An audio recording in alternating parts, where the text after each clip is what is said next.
Na Prever FM, você começa o dia bem informado.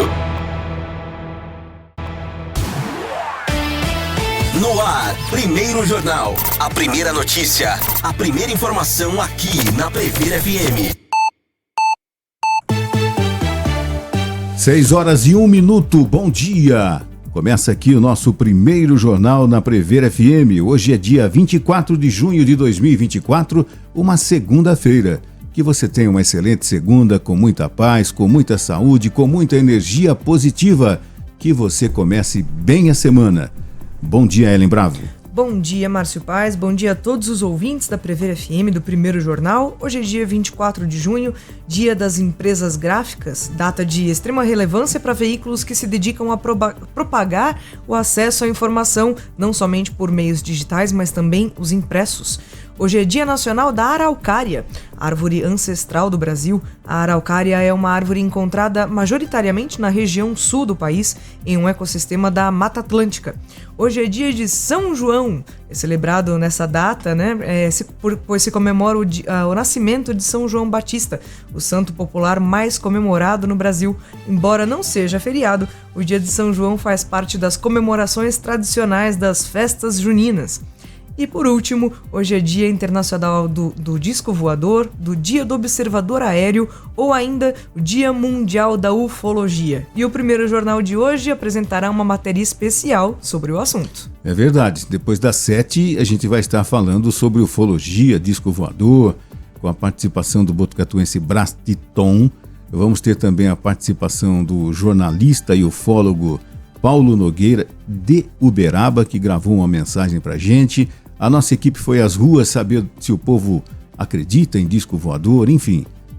Das 7 às 7h30 a gente vai ter esse assunto aqui no programa. Agora 6h03, as manchetes de hoje.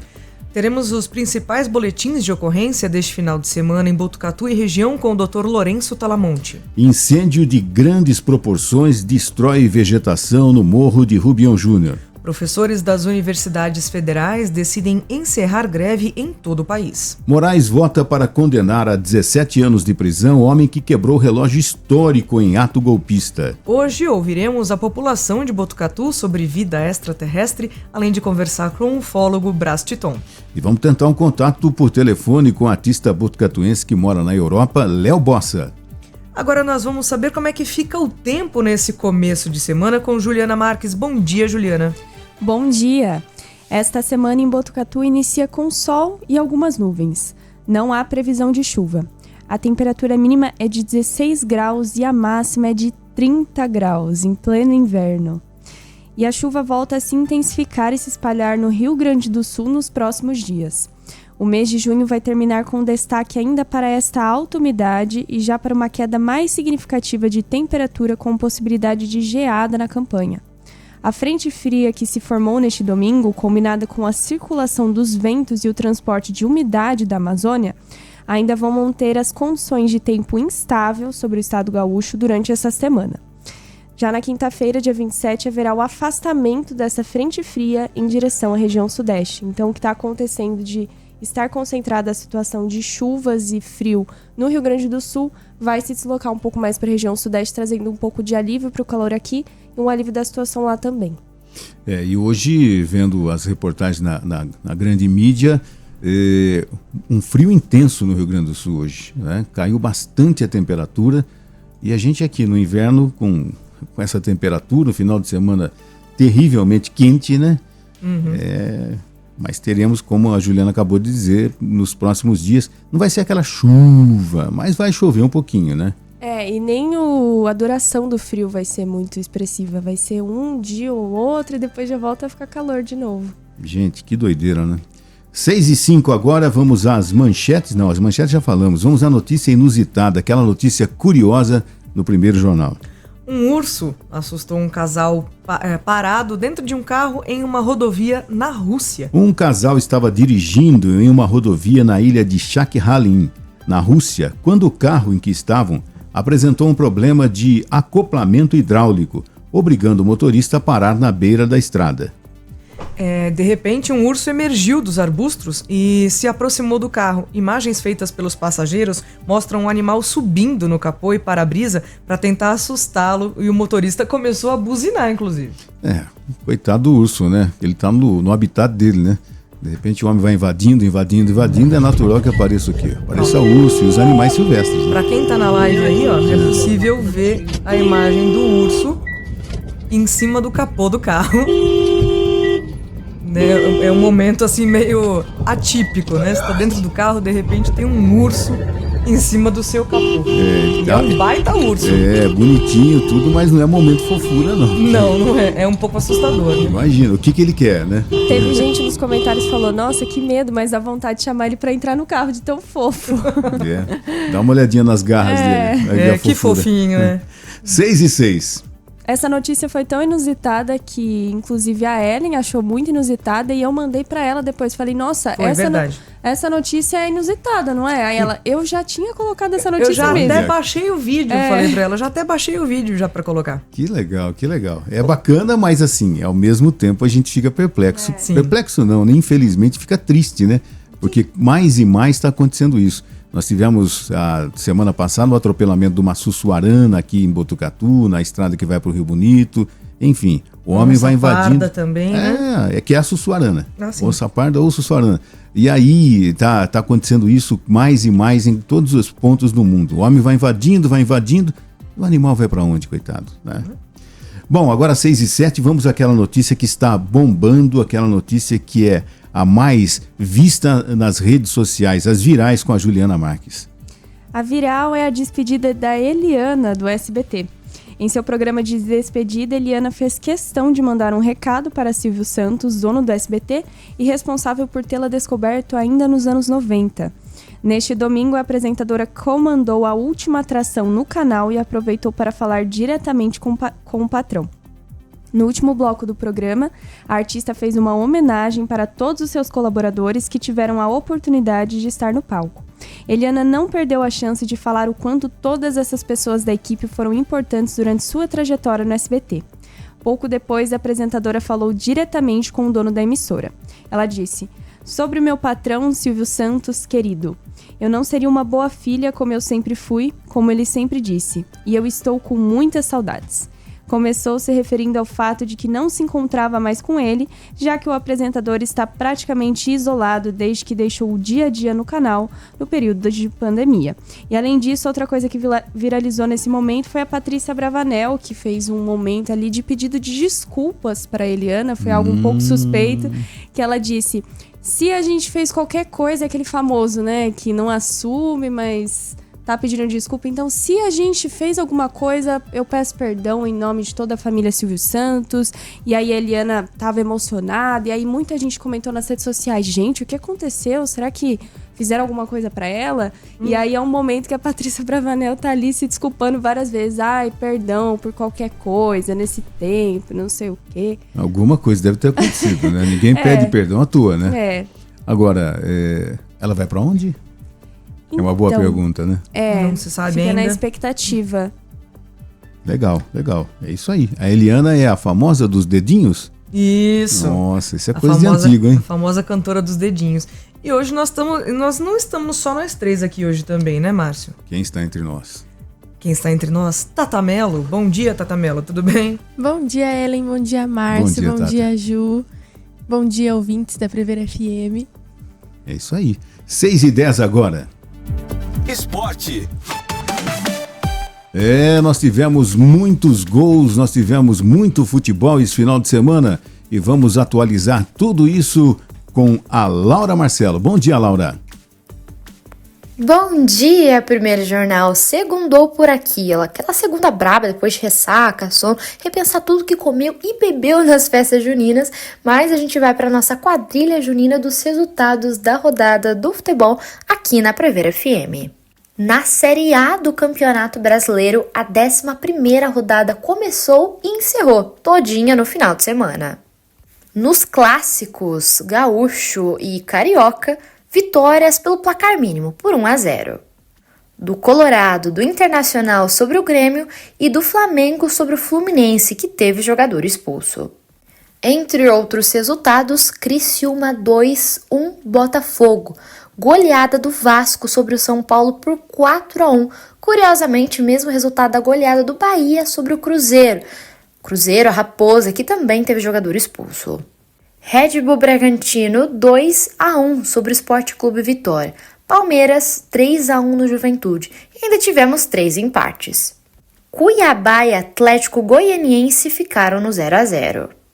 Já Atlético Paranaense e Corinthians e Atlético Mineiro e Fortaleza empataram por 1-1. Na Série B do Brasileirão, alguns jogos abriram a 12ª rodada no final de semana. Vitória também por placar mínimo por 1-0 do CRB sobre o Guarani, do Vila Nova sobre o Goiás no Clássico Goiano e do Botafogo de Ribeirão Preto sobre o Operário por 1-0, e a equipe do interior paulista ainda teve jogador expulso. Empate 1-1 entre Ituano e Brusque. E Chapecoense perdeu para o Paysandu por 2-0. Nesta segunda-feira ainda teremos Sport e Novo Horizontino, às 7 horas da noite. No Brasileirão Feminino, tivemos 2 jogos que haviam sido adiados por conta da tragédia no Rio Grande do Sul. As gaúchas atuaram no final de semana. O Internacional perdeu para o São Paulo por 2-1. As coloradas perdendo para São Paulinas, em jogo válido pela 8ª rodada. Já o Santos bateu o Grêmio por 2-0. As Sereias da Vila venceram as Gurias Gremistas, jogo válido pela 9ª rodada. E vamos do Brasil à Europa, para falarmos dos resultados da Eurocopa. Eslováquia 1, Ucrânia 2. Vitória da Áustria por 3-1 sobre a Polônia. Holanda e França ficaram no 0-0. Empate também entre Geórgia e República Tcheca por 1-1. Portugal bateu a Turquia por 3-0. Vitória da Bélgica sobre a Romênia por 2-0. Empate em 1-1 entre Suíça e Alemanha, e a Escócia acabou sendo superada pela Hungria por 1-0. Nesta segunda-feira teremos 2 jogos no horário de Brasília às 4 horas da tarde. Albânia, Espanha e Croácia e Itália. Já na Copa América, de Brasil para a Europa para os Estados Unidos. Peru e Chile ficaram no 0-0. A Venezuela bateu o Equador por 2-1 e a equipe equatoriana teve jogador expulso. México fez 1-0 na Jamaica. Estados Unidos bateu a Bolívia por 2-0 e vitória do Uruguai sobre o Panamá por 3-1. E nesta segunda-feira teremos 2 jogos, Colômbia e Paraguai às 7 horas da noite, horário de Brasília, e o jogo que interessa a todo brasileiro às 10 horas da noite. Brasil e Costa Rica, jogo que vai ter transmissão na TV Globo, Sport TV. Assim, eu não sei vocês, já tá difícil acompanhar os jogos do Brasil, né? A gente vem pedindo mais, não só da equipe do técnico Dorival Júnior, algo estrutural da CBF, da Seleção Brasileira, e um jogo 10 horas da noite então. Mas e aí, eu quero saber de vocês os palpites pro Brasil nessa Copa América. É difícil, né? Bom, primeiro que difícil, eu pelo menos vou assistir, né? 10 horas da noite, pra quem acorda de madrugada, não é fácil, não. Não, é muito tarde. Mas pra gente é tarde. É, muito tarde. Eu vou dar o meu palpite. Eu acho que o Brasil vence por 2-1. Ó. Juliana, o seu palpite. Quero saber agora. 2-0? Não sei. Tô bem na dúvida, não sei. Tá, o seu palpite Brasil e Costa Rica. Eu acho que 1-0. Olha, o pessoal tá tudo, Olha, né? Eu vou com nesse teu palpite. Eu acho que vai dar 2-1. 2-1. É. Amanhã a gente vai falar quem acertou o nosso bolão aqui. Vamos ver. 6h15. E temos um gol também aqui. Com o Ah, é Ricardo verdade. Mazei. Nós temos um gol com o Ricardo Mazei, botucatuense, que mora em Caraguatatuba, na rádio Caraguá FM, e que narrou o gol do Estevão do Palmeiras na vitória do Palmeiras sobre o Juventude por 3-1. Ricardo Mazei. A bola volta com o Rony, outra vez Marcos Rocha, Rony partiu, Veiga, cruzamento pro Flaco Lopes, passou por ele, chegou na esquerda, Estevão bateu pro gol, faz e fez, menino de ouro, menino de ouro, menino de ouro, gol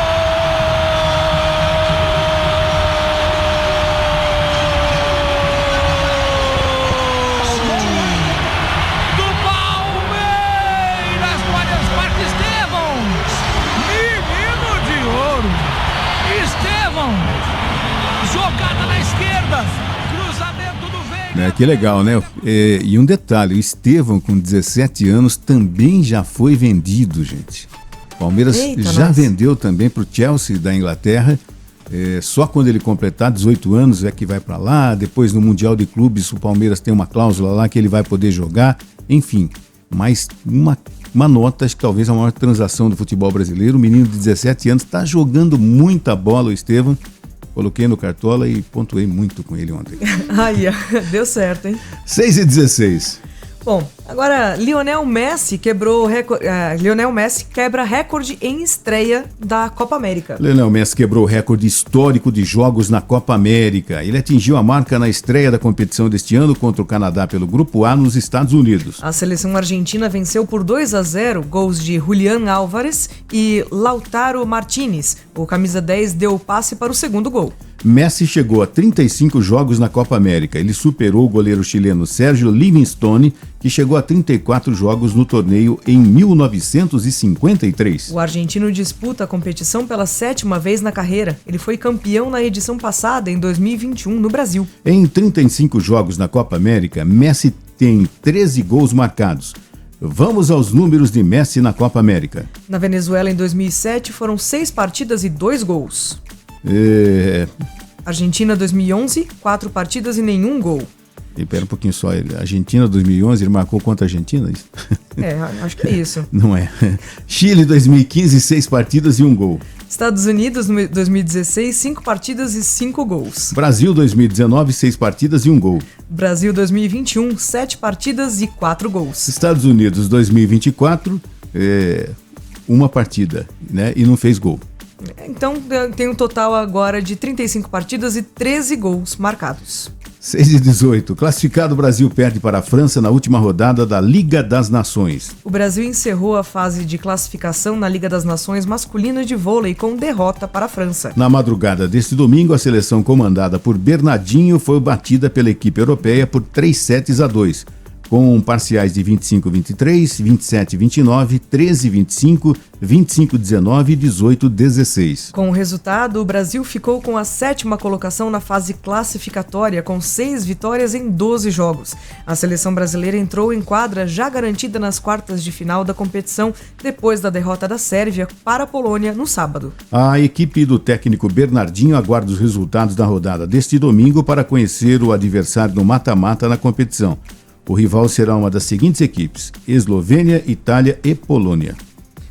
Prever FM 6h19, ofensas racistas no basquete do Uruguai geram debate no país. No Uruguai, uma série de incidentes durante as finais da Liga Uruguaia de Basquete trouxe à tona um debate sobre racismo e discriminação, temas pouco discutidos no país, apesar de uma considerável população com ascendência africana ou negra. A controvérsia começou quando a torcida da Aguada entoou cânticos racistas contra Jason Granger, jogador do Peñarol, durante um dos jogos decisivos. O episódio gerou uma resposta firme da Comissão Honorária contra o Racismo, que condenou veementemente os cantos discriminatórios e instou as autoridades a investigar e punir os responsáveis conforme as leis e regulamentos esportivos vigentes. Jason Granger, afetado pelos insultos racistas, fez declarações públicas denunciando a falta de ação efetiva diante do racismo no basquete uruguaio. Ele expressou seu desconforto com a situação, ressaltando que nunca havia enfrentado tal discriminação em seus 20 anos de carreira profissional.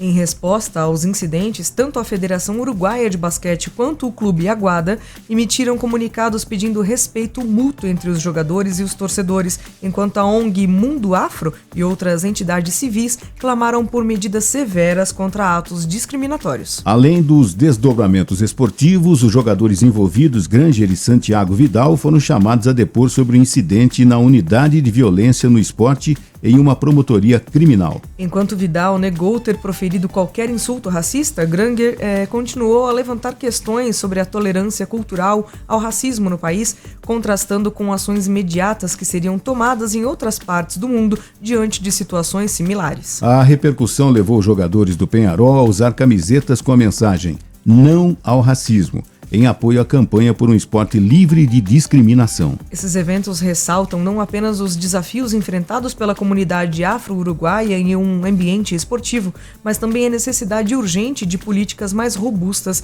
e ações concretas para combater e prevenir o racismo no esporte e na sociedade em geral no Uruguai. É terrível esse tipo de situação e a gente tem percebido que mais e mais vezes a gente tem dado esse tipo de notícia, né? Terrível isso, gente. Infelizmente isso acontece, né? E a gente tem que realmente banir esse tipo de gente que frequenta os estádios no dia a dia. Nós tivemos um incidente, eu estava vendo hoje de madrugada, de uma advogada que tentou embarcar, me parece que em Belo Horizonte, e ela estava alcoolizada, ela foi impedida pelo comandante da aeronave, e aí ela começou a desferir palavras de baixo calão, agrediu o comandante do voo, palavras racistas, enfim. Ela foi detida pela Polícia Federal no aeroporto, eu acho que foi em Belo Horizonte mesmo, tá? Mas então, infelizmente, isso tem ocorrido sistematicamente. E a gente precisa que as autoridades, que a sociedade puna realmente essas pessoas, que infelizmente estão cada dia mais presentes, né? 6h22, nós vamos para o intervalo ou tem a questão dos dedinhos aí pra gente? A gente tem algumas mensagens aqui de WhatsApp, a gente tem aqui, ó, vamos na ordem aqui, né? Então, primeiro a Patrícia, que é motorista de aplicativo, já tá na rua aí, olha já que correndo. Legal. E ela mandou aqui, ó, polegares, polegares. Legal, e falou, ela cantar, né? Deu bom dia, falou, bora começar a semana, eu tô ligadinha aqui desde antes das 6. Oh. E o nosso amigo Leonardo deu o palpite dele aqui também, ele deu bom dia pra todo mundo, falou que tá na escuta do Primeiro Jornal, ele acha que no jogo do Brasil hoje vai dar empate de 2-2. Olha só, o pessoal não está confiando no Brasil mesmo. Bom dia ao Leonardo. Como é que é o nome da motorista? Patrícia. Alô, Patrícia. Bom dia, obrigado pela carona aí, tá? Bom trabalho para você. Primeiro Jornal vai para o intervalo e volta rapidinho.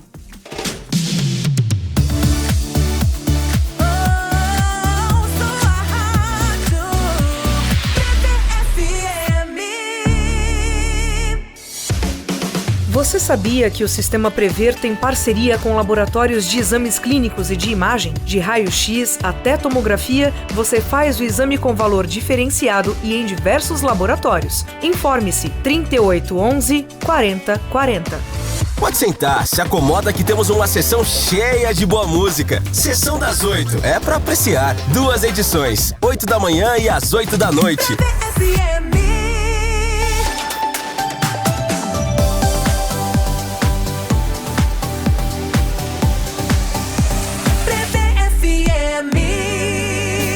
Os fatos, os acontecimentos e tudo o que você precisa saber. Primeiro Jornal. A sua cidade no Primeiro Jornal. 6h23 e você fica sabendo primeiro no resumo das ocorrências policiais na cidade de Botucatu. A participação do delegado seccional de polícia, Dr. Lourenço Talamonte. Bom dia, Dr. Lourenço. Bom dia, Márcio. Bom dia, Ellen. Bom dia a todos que nos acompanham pela Prever FM. Vou passar aí alguns destaques do plantão da Polícia Civil nesse final de semana. Também tivemos a atuação da Polícia Civil de Itatinga, que identificou autores e recuperou rolos de fio de arame que foram furtados, né, de produtor rural lá em Itatinga. Atuação aí da equipe do GIAR, do Grupo de Investigação de Área Rural. Também tivemos prisão em flagrante por embriaguez ao volante. O autor foi preso em flagrante, de 43 anos de idade, estava totalmente embriagado, conduzindo o veículo Onix pela Avenida Júlio Vaz de Carvalho, quando teve um choque do veículo contra uma árvore. Ele mal conseguia sair do veículo, acabou sendo socorrido e preso em flagrante por embriaguez ao volante. Também tivemos prisão em flagrante por tráfico de drogas e embriaguez ao volante em Areópolis. Indiciado preso de 27 anos de idade, tentou fugir da abordagem com o seu veículo Saveiro, estava embriagado e estava ainda com 10 pinos de cocaína. Então foi preso em flagrante pelo tráfico e também pela embriaguez ao volante. Essa ocorrência foi no sábado à noite em Areópolis. Também tivemos prisão em flagrante por embriaguez ao volante em Botucatu. Cruzamento da Tonico de Barros com a Curuzu no sábado à noite. O indiciado, ele de 18 anos de idade, estava pilotando a motocicleta Honda e foi perseguido por aproximadamente 3 quilômetros pela viatura aí da Polícia Militar. Acabou colidindo a motocicleta, um aborramento na viatura da Polícia Militar. Também tinha uma adolescente na garupa dessa moto. Foi conduzido ao plantão e preso em flagrante. Ele fez o teste do etilômetro, que deu positivo para embriaguez. Também tivemos 2 capturas de procurados aqui na região e uma prisão em flagrante de tráfico de drogas em São Manuel, ali na Avenida Luiz Valverde. Indiciado ele, 23 anos de idade, preso em flagrante com cocaína e maconha. Estava fazendo uso de motocicleta para venda das drogas. Foi no sábado à tarde. Então foram esses os destaques do plantão da Polícia Civil nesse final de semana. Um abraço a todos e boa semana. 6h26, Dr. Lourenço Talamonte com o resumo das ocorrências policiais neste final de semana.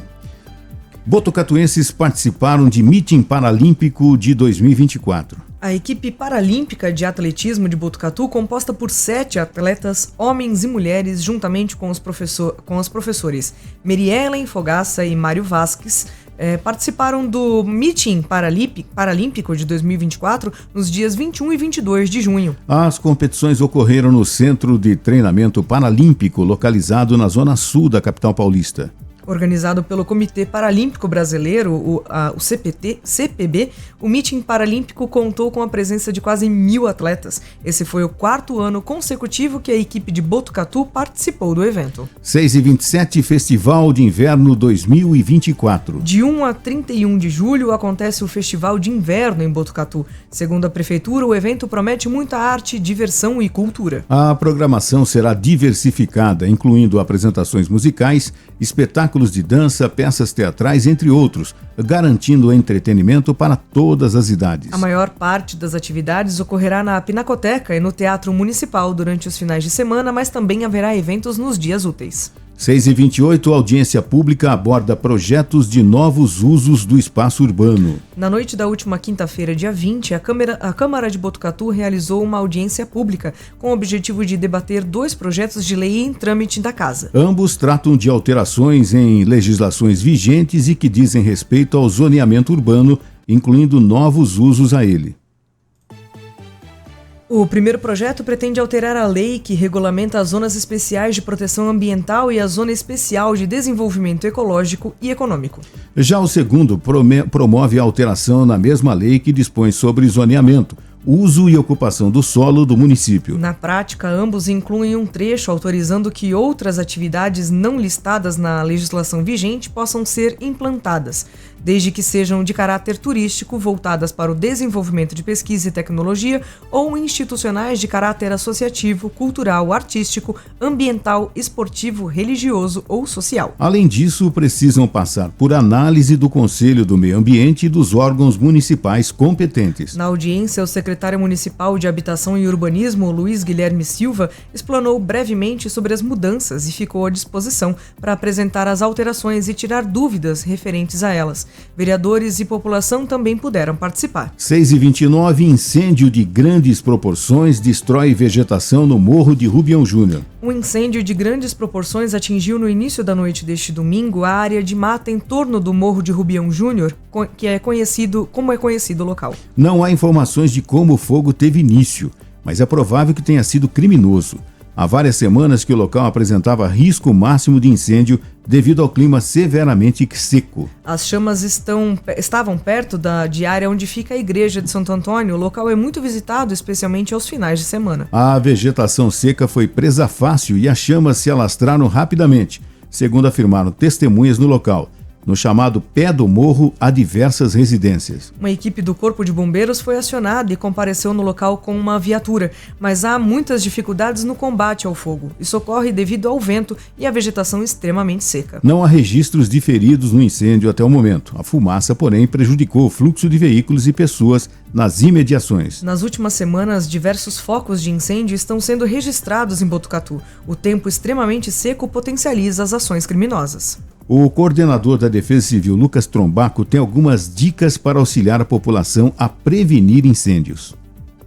Estamos agora num período de estiagem, tempo muito seco, umidade baixa do ar. Então vai aqui algumas dicas para a população. Entre elas, já bem conhecida, para as pessoas não jogarem cigarros, né, no chão, não fazer queimadas, evitar queimar lixo, folha e outros materiais e vegetais, especialmente agora nesse período seco. Não acender fogueiras. Caso acenda fogueiras, se for necessário, faça em locais permitidos e apague-as completamente, para que essa chama ela não se propague e de repente através de um vento ela possa ir para uma área seca também. E nos dias de vento muito forte, não fazer fogueiras, porque as faíscas elas podem espalhar rapidamente, iniciando incêndios aí incontroláveis. É muito perigoso. Não jogar lixo também, vidros, né, que eles possam também, através dos raios solares, iniciar uma propagação do incêndio devido à vegetação seca. Evitar o uso de equipamento que produz faísca, como ferramentas de motosserra, equipamento agrícola, que eles também podem iniciar faíscas, né, e acontecer aí um incêndio. A gente orienta, dependendo do lugar, né, que eles estiver utilizando, é muito perigoso.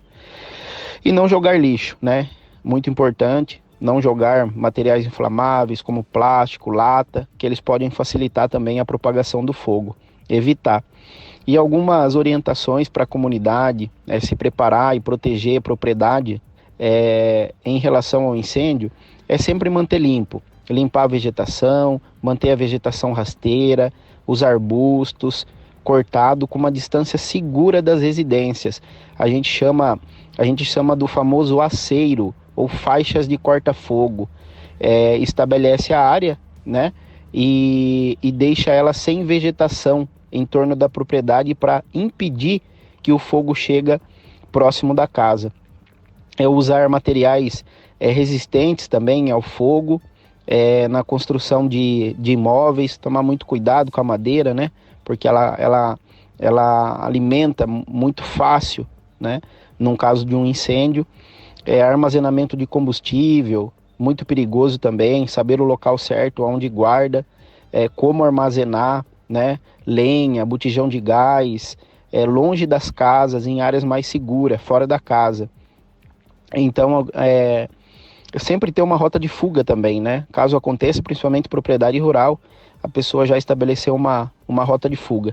E participe, né, esteja sempre aí participando através das redes sociais, do canal da Defesa Civil, né, do Estado de São Paulo também, que tem bastante orientação importante, Facebook, Instagram, para que fique sempre em alerta. Bom, esses são alguns cuidados, né, preventivos, para que a gente possa enfrentar aí esse período crítico. Beba bastante água, se hidrata, cuidado com os locais, né, e o horário na prática de atividade física, tá joia? Um grande abraço. O telefone da Defesa Civil é 153 e nós estamos à disposição aqui para orientar e também para auxiliar a população naquilo que for preciso. Um forte abraço a toda a equipe da Rádio Prever e disponham da Defesa Civil. Lucas Trombaco, comandante da Defesa Civil aqui de Botucatu, trazendo essas informações sempre importantes. Com relação ao incêndio lá no Morro de Rubião, as redes sociais ontem, no começo da noite, mostrando, né, como o fogo destruiu bastante e a hipótese de que tenha sido criminoso de fato, né? E a gente imaginar que uma pessoa possa pôr fogo de propósito é demais, né? Pra quê, né? É muita burrice, é um ato criminoso mesmo. E hoje em dia tudo é monitorado, nós vivemos um grande Big Brother, né? Podia chegar e identificar o cidadão ou a pessoa que fez isso para ser punida mesmo. Eu acabei passando batido, mas agora a gente vai ter a informação sobre o boletim da dengue. A temperatura caiu, não caiu, nós estamos no inverno com cara de verão, mas o boletim da dengue vai ser atualizado agora com a Juliana Marques. A última atualização da dengue em Botucatu aconteceu no dia 21 de junho e nesse dia até então tinha 16.037 total de casos confirmados na cidade. Desse total, 15.761 são oriundos aqui do município e 266 são casos importados. Tivemos também 11.305 total de casos descartados e até o momento 340 casos aguardando. Em todo esse período tivemos 27.682 notificações de dengue na cidade, bastante, né? Pensando no número de pessoas aqui em Botucatu.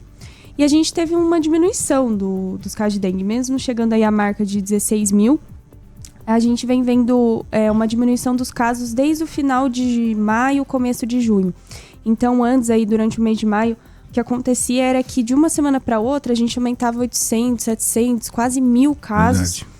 E ultimamente a gente vem vendo um aumento aí de 200, 300. Nessa última atualização, no dia 21, a gente teve um aumento de mais ou menos 129 casos em relação ao dia 13 de junho. Então, a gente vem vendo uma diminuição, mas ainda assim é importante continuar os cuidados. O Valdinei, da Vigilância Ambiental em Saúde, esteve aqui no Primeiro Jornal e falou que é importante continuar com os cuidados de prevenção da dengue, ainda mais considerando que o cenário pode agravar também no ano que vem. É isso mesmo. Diminuiu, mas continua presente e os cuidados têm que continuar mesmo. 6h36, vamos voltar a falar de queimadas. 6h37 virou agora o relógio.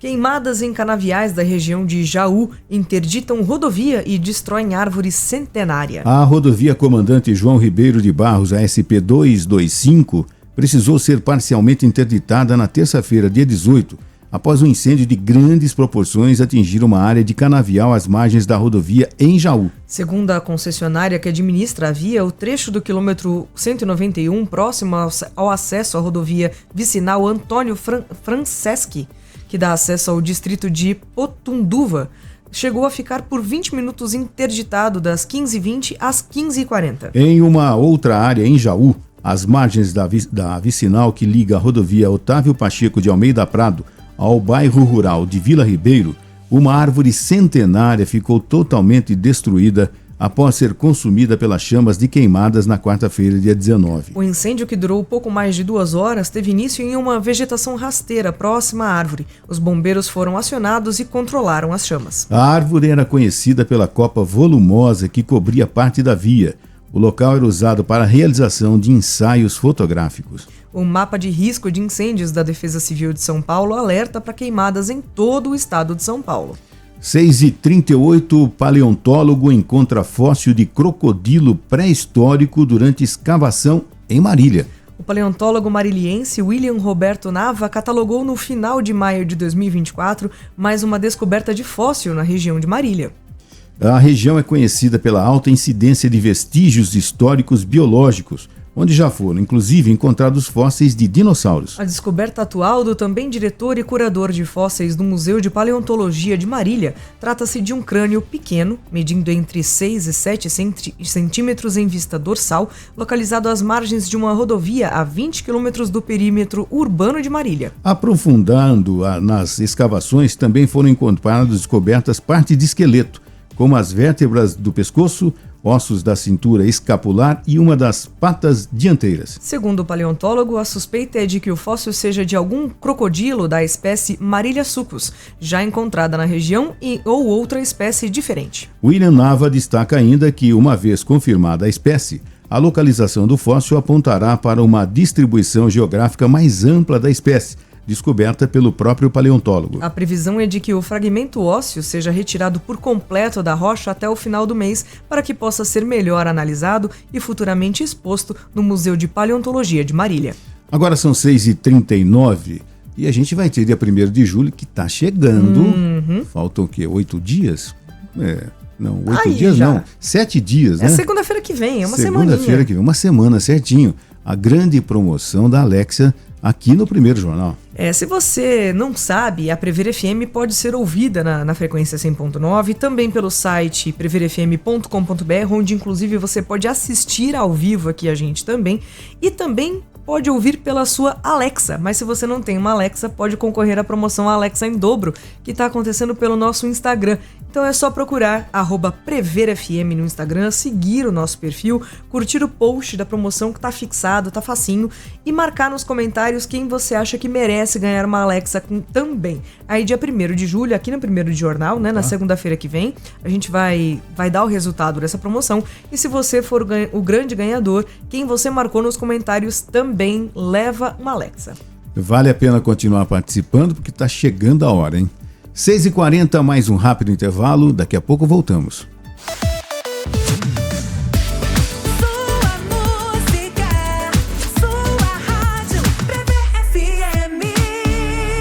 As nacionais têm espaço garantido na programação da Prever FM. De segunda a sábado, 1h20 da tarde, o território é nacional. Prever FM. Você sabia que o Sistema Prever tem ambulância gratuita para levar o associado com hora marcada em consultas em clínicas, hospitais ou fisioterapia? Veículos novos e equipe treinada para te ajudar neste momento delicado com segurança e conforto. Informe-se 3811 4040.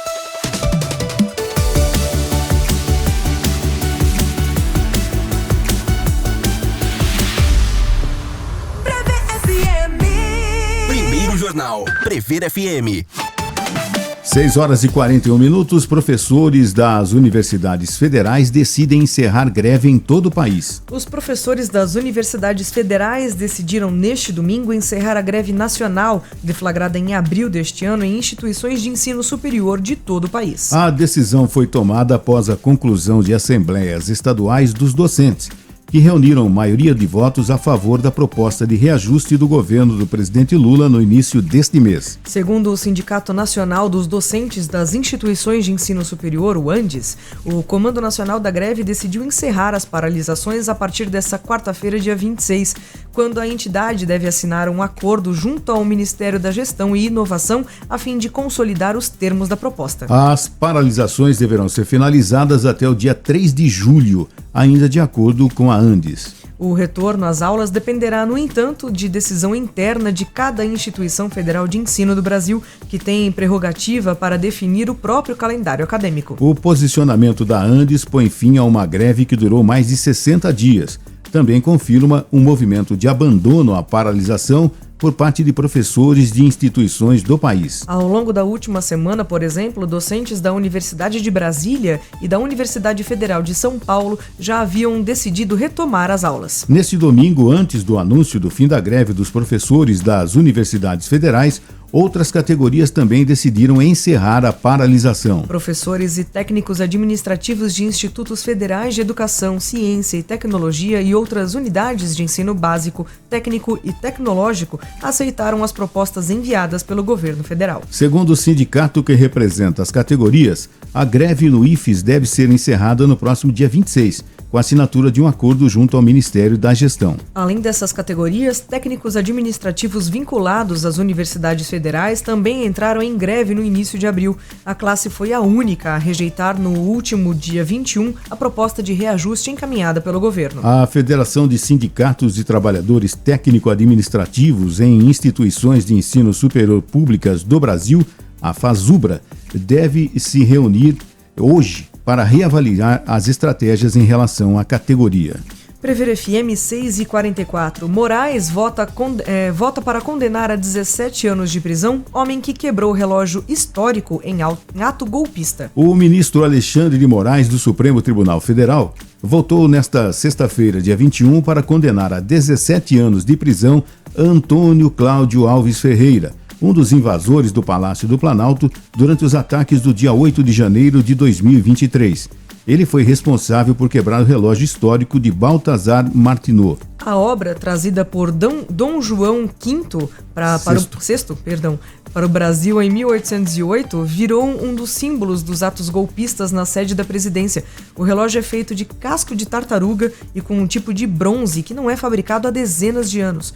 No começo de 2024, a peça foi enviada para restauro na Suíça. Antônio é réu no STF por crimes como associação criminosa armada, a abolição violenta do Estado Democrático de Direito, golpe de Estado, dano qualificado pela violência e grave ameaça, com emprego de substância inflamável contra o patrimônio da União e com considerável prejuízo para a vítima. No voto, Moraes afirmou que há um robusto conjunto probatório contra Ferreira. O investigado foi preso após fazer registros dentro do Palácio do Planalto. Ele também esteve no acampamento montado em frente ao QG do Exército, por onde passavam pessoas que defendiam intervenção militar que é inconstitucional. Durante interrogatório, Ferreira confessou que danificou um vidro para ingressar no Planalto e disse que, em razão da reação dos órgãos de segurança, resolveu danificar o relógio histórico e rasgar uma poltrona, os quais estavam na parte interna do prédio, e após jogou um extintor nas câmeras. O julgamento de Ferreira ocorre no plenário virtual do STF, quando os ministros inserem seus votos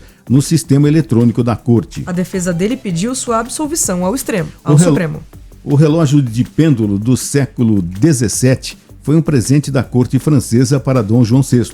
Balthazar Martinot era o relojoeiro do rei francês Luís XIV. Existem apenas 2 relógios deste autor. O outro está exposto no Palácio de Versalhes, na França, mas possui a metade do tamanho da peça que foi destruída pelos invasores do Planalto. Agora vai ficar 17 anos preso, pensando na besteira que fez esse... Bom, né? 6h46. Se Congresso aprovar, não tem por que não sancionar, diz Lula sobre projeto que libera jogos de azar. O presidente Lula afirmou nesta sexta-feira que se o Congresso aprovar o projeto que libera cassinos, bingos e jogo do bicho, ele vai sancionar a proposta. Lula deu as declarações durante entrevista à Rádio Meio de Teresina, Piauí, onde o petista cumpre agenda nesta semana. Na última quarta-feira, dia 19, por um placar apertado, a Comissão de Constituição e Justiça do Senado aprovou um projeto que libera os jogos de azar no Brasil, como bingo, jogo do bicho e cassino. O texto, que já foi aprovado pela Câmara, ainda terá de ser analisado pelo plenário principal do Senado. Se o conjunto de senadores não promover alterações à proposta e aprová-la, o texto seguirá para a sanção de Lula. Na entrevista que concedeu nesta sexta-feira, o presidente disse não ser favorável a jogos de azar, mas afirmou também que não os considera um crime. Lula afirmou que a liberação de cassinos, por exemplo, pode gerar empregos para pessoas mais pobres. Eu não acredito que pobre vai gastar no cassino. Pobre não vai no cassino. Pobre vai trabalhar no cassino. Ele não vai porque é coisa para gente que tem dinheiro. Eu nunca fui num cassino, declarou. O presidente também destacou a proliferação de casas de aposta esportivas online e demonstrou preocupação com a prática entre os mais jovens. Agora 6h48, descriminalização do porte de maconha. O Supremo Tribunal Federal retomou e posteriormente suspendeu o julgamento sobre a descriminalização. Tá difícil, mas tá bom. Do porte de drogas para uso pessoal na quinta-feira, dia 20. Até o momento, há 5 votos para descriminalizar a conduta, 3 para manter a penalidade e uma nova vertente que discorda das 2 teses, que foi aberta pelo ministro Dias Toffoli. Toffoli presumiu que a legislação não estimula o porte das drogas para uso pessoal como um crime. Ao mesmo tempo, ele considerou que há uma insegurança jurídica que impede a diferenciação de usuários e traficantes e determinou que o Executivo e o Legislativo criem, no prazo de 18 meses, uma política pública capaz de separar juridicamente as 2 condutas. Após o voto de Toffoli, o julgamento foi suspenso pelo presidente da Corte, Luiz Roberto Barroso. A sessão será retomada na próxima terça-feira e ainda faltam votar os ministros Luiz Fux e Carmen Lúcia. Os ministros também precisam estipular critérios específicos, como a quantidade de maconha permitida para uso pessoal, que será utilizado como forma de diferenciação do usuário do traficante de drogas. Até o momento, votaram a favor de descriminalizar o porte da maconha para uso pessoal os ministros Gilmar Mendes, relator do julgamento, Edson Fachin, Luiz Roberto Barroso, Rosa Weber e Alexandre de Moraes. Já André Mendonça, Cássio Nunes Marques e Cristiano Zanin divergiram da interpretação. O que a Corte julga é um recurso interposto pela Defensoria Pública de São Paulo contra uma decisão da Justiça de São Paulo, que manteve a condenação de um homem flagrado com 3 gramas de maconha no Centro de Detenção Provisória de Diadema em 2009. A legislação atual que rege o assunto é a Lei de Drogas, sancionada em 2006 pelo Congresso Nacional. A norma estabelece que o usuário pode ser condenado a medidas socioeducativas por até 10 meses. Para os traficantes, a pena é de 5 a 15 anos de prisão. Não há uma quantidade de entorpecentes que diferencie os 2 delitos da regulamentação em vigor. Por não determinar a prisão do usuário, 5 ministros consideram que o porte da maconha não é um delito criminal, mas um ilícito administrativo. Prever FM 10/7. Indígena e militar. Quem é a deputada cassada por gasto com harmonização? O TRE do Amapá, Tribunal Regional Eleitoral do Amapá, cassou o mandato da deputada federal Silvia Iaiampi, do PL do Amapá, pelo uso de verba pública de campanha eleitoral para procedimento de harmonização facial durante as eleições de 2022, quando foi eleita para uma vaga na Câmara dos Deputados. Silvia Iaiampi é natural do estado do Amapá. A deputada nasceu em 29 de agosto de 1975 na aldeia de etnia Iaiampi, no Parque Indígena de Tumucumaque, extremo norte do país, na fronteira com a Guiana Francesa. Caine era seu nome de origem. Ela sofreu um acidente aos 3 anos de idade e foi levada a Macapá, onde foi operada e acabou sendo adotada por um casal, que a registrou como filha, com o nome de Silvia Nobre Lopes. A indígena se tornou mãe aos 13 anos e decidiu se mudar para o Rio de Janeiro, onde estudou e ingressou no Exército. É formada em fisioterapia pelo Centro Universitário Augusto Mota e em política e estratégica, liderança estratégica pela ESEMI, a Escola do Comando e Estado-Maior do Exército. Ainda adolescente, Silvia começou a declamar poesias e diz que foi incentivada a escrever pela Associação Profissional de Poetas do Estado do Rio. Ela resolveu estudar artes e ganhou prêmios por seus poemas, a Medalha Cultural Castro Alves, a Medalha Monteiro Lobato e também um prêmio de jovem escritora da Academia Literária Feminina do Rio Grande do Sul. O esporte foi a paixão seguinte da indígena.